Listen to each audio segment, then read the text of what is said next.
RG Kar medical ধর্ষণ খুনের মামলায় সিবিআই দফতরে রয়েছেন তৃণমূল বিধায়ক নির্মল ঘোষ। সিজিও কমপ্লেক্সে পানিহাটি তৃণমূল বিধায়ক নির্মল ঘোষকে আজকে জিজ্ঞাসাবাদ করা হচ্ছে। চিকিৎসকের দেহ উদ্ধারের দিন হাসপাতালে এবং শ্মশানে দেখা গিয়েছিল নির্মল ঘোষকে।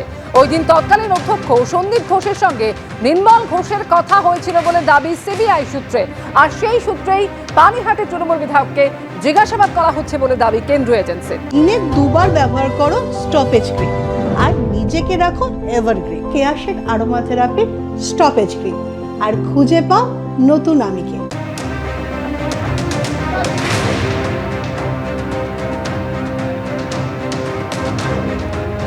আর সিবিআই দপ্তরে যাওয়ার আগে নির্মল ঘোষ ঠিক কি জানিয়েছেন শুনবো। দেখেছে না না আমার সাবমিশন সাইন করছি, সাবমিশন আছে। কিসের সাবমিশন? একটাই তো আমার এলাকায় তো। কি বিষয় আপনাদের? বিষয়টা কিছু বলেনি, আমিও বলেছি। আচ্ছা সিবিআই আমার সঙ্গে সাইন হয়েছে, কথা হয়েছে সিবিআইতে তো যে ভাই আমার সঙ্গে টাইম হয়েছে, কথা হয়েছে। আমি টাইম করে কথা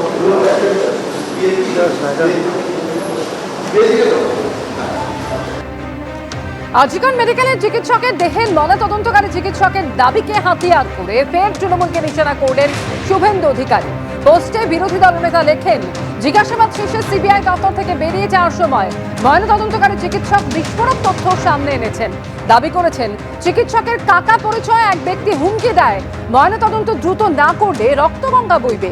ওই ব্যক্তি পানিহাটি পুরসভার প্রাক্তন সিপিএম কাউন্সিলর, যিনি পরে তৃণমূলে যোগ দিয়েছিলেন এবং পানিহাটির তৃণমূল বিধায়ক নির্মল ঘোষের ঘনিষ্ঠ।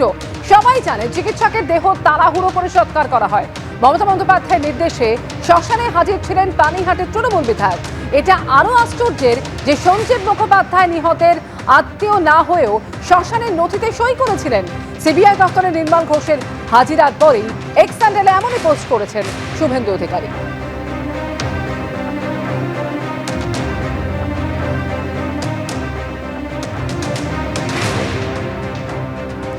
তৃণমূল বিধায়ক নির্মল ঘোষ, তাকে 5 ঘন্টা ধরে সিবিআই এর জিজ্ঞাসাবাদ চলছে। কি বলছেন এই প্রসঙ্গে সিপিএম নেতা সুজন চক্রবর্তী, শুনবো।